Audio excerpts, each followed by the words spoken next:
Hey everyone, and welcome back to my channel. A pile of stocking stuffers while pining for a normal Christmas. We've seen hundreds of celebrities trapeze through Newport for events, festivals and parties. I recall Jane Goodall standing on a chair speaking to a group inside the Malbone Estate when Jim Leach owned it, or Nick Nolte chatting with young women at a Newport International Film Festival party. They had no idea who Nick was. And the late Brian Dennehy heard the manager of the Film Fest box office was a major fan who couldn't get away to hear him speak. When he finished his speech, he took a ride from the Newport Blues Cafe to the Washington Square box office to surprise a stunned Eva Butterworth, who nearly fainted.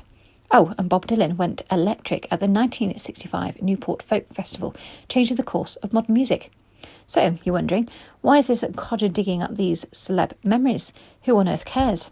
Well, looky here, we now have a bona fide star living among us and getting deeply involved.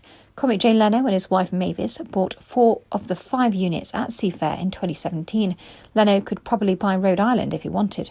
But unlike other entertainers who moved here and stayed invisible, calling Nick Cage, Leno has embraced the community, heading antique car events and performing a benefit for a Newport firefighter battling cancer.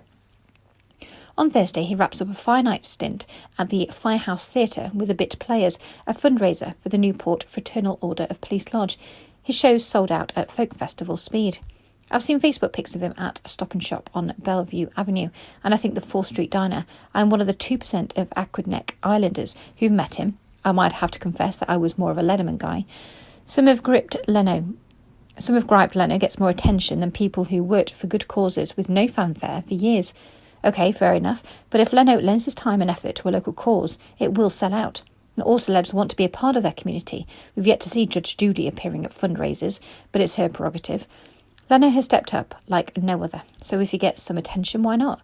Merry Christmas, Jay, and how do I go about borrowing one of those classic cars for a weekend?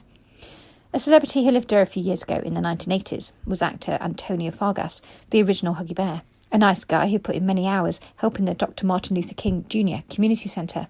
How about US Senator Joe Manchin, a multimillionaire who drives an $80,000 Maserati, blocking the Build Back Better bill, an anti-poverty jobs plan and anti-climate change effort? King Joe Manchin is a pseudo-democrat from West Virginia. About 16% of West Virginians live in poverty. Oh, and about 66% of voters support the bill. For whom is Manchin? R.I.P. We lost a great Newport character this week with the passing of Ted Fitzgerald, a true fifth warder. He was my landlord on Admirable Calfus Road from 1994 to 2010. He raised the rent just once. Teddy was funny and irreverent and a curmudgeon, a more bark than bite type, and he willfully barked his opinions, sort of one-man Gallup poll. Dim the lights at the IA or Hibernian Hall or Specs for a minute this week to remember a Fifth Ward stalwart. Why don't you? Happy Christmas to everyone. Could be a long winter. Thanks for listening. Please like, comment and subscribe.